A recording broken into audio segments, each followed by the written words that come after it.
os artigos 194, 195, 201 e 202 é previdência complementar. Então, aqui são as fontes na Constituição Federal. Abaixo da Constituição Federal, nós temos as duas grandes regras regulamentadoras, leis ordinárias. Então, nós temos a Lei 8.212 de 91, que trata sobre o custeio. O que é o custeio? Como contribuir? Quem são os segurados contribuintes obrigatórios do regime geral? Né? Nós temos os empregados, trabalhadores avulsos, empregados domésticos, já vou falar sobre isso com vocês. E como eles contribuem? Primeiro, eles são contribuintes obrigatórios ou facultativos? Essa lei está falando quem são eles. E qual o percentual que esses contribuintes devem contribuir? Com uma tabela, ou tem um percentual de 20%, 11%? Aonde está previsto isso? Na Lei 8.212 de 91.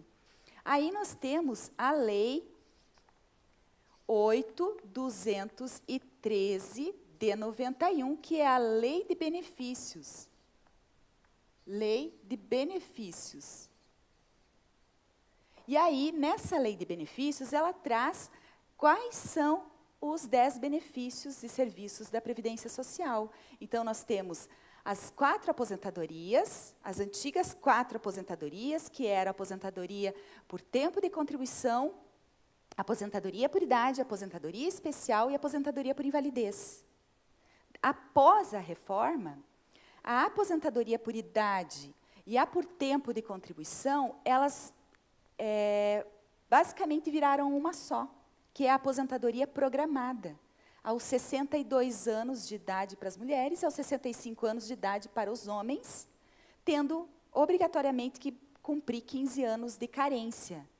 Para os homens que ingressem a partir da emenda constitucional 103, tem que provar 20 anos de carência. Para os que já estavam, 15 anos de carência, igual às mulheres, antes e depois 15 anos de carência. Então, as duas aposentadorias acabaram virando uma só, chamada aposentadoria programada, que vai se assemelhar com as regras do regime próprio. E continua o auxílio-doença, que agora virou benefício por incapacidade temporária. Antes, aposentadoria por invalidez, agora é aposentadoria por incapacidade permanente. Por quê? Porque você não precisa, mudou a nomenclatura, porque antes havia uma confusão por parte dos trabalhadores. Eu posso estar doente, mas não estar incapaz para o trabalho. Então, as pessoas confundiam isso. Tenho uma doença, mas eu consigo trabalhar. Né? Então, eu não estou incapaz. Você só tem direito ao benefício no momento em que o médico perito olha para você e entende que você está incapaz para o trabalho. O fato de possuir ou não a doença pouco importa, porque a gente sabe, né, que inúmeras doenças existem e você não está incapaz. São doenças autoimunes, são doenças, por exemplo, o HIV.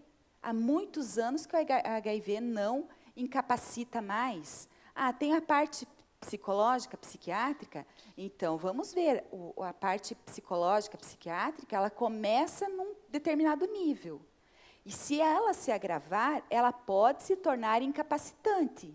Concordam? Então, no momento em que tornar incapacitante, você tem direito aos benefícios por incapacidade. E foi isso que a emenda constitucional trouxe a mudança nessa nomenclatura, para não haver confusão. Uma coisa é estar incapaz, outra é estar doente só.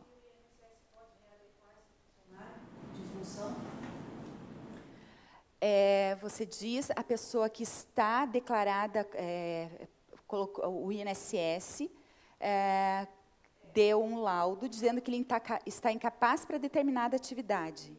A partir da emenda 103, foi colocado que para os regimes próprios, os trabalhadores devem ser reabilitados, fazer uma readaptação. Para quem é do regime geral, sempre teve isso. O INSS ele tem como obrigação o fornecimento do serviço de reabilitação profissional. Esse é um dos serviços que integra aqui a lei de benefícios, a reabilitação profissional. Prefeitura, ou no caso público, né? Readequar. Saber aonde ela pode, né? Exato. Do INSS, ele vai pedir para readequar o funcionário, mas aonde ele vai poder trabalhar é o próprio município. Exato. O município tem que absorver esse servidor para readequá-lo na função. E aí, dentro aqui, só para finalizar, na sequência, nós temos, regulamentando a lei de custeio, nós temos a instrução normativa da Receita Federal do Brasil, 971, de 2009.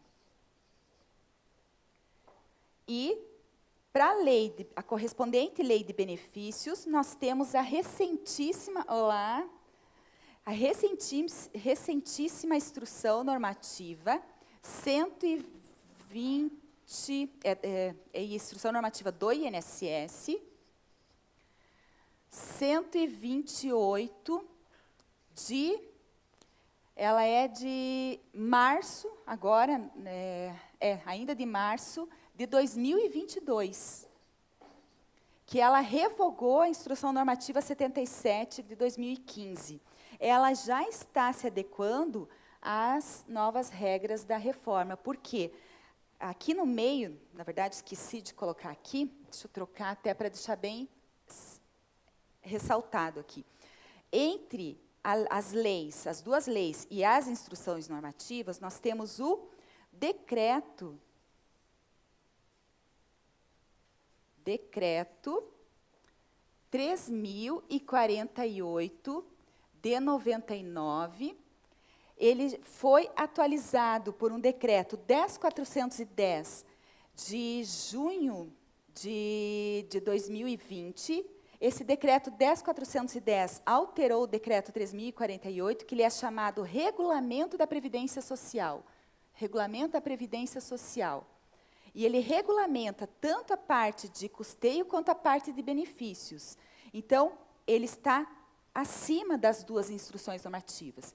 E é importante, quem é do regime próprio, observar essa legislação aqui, porque volta e meia, a regra do regime próprio remete às leis do regime geral.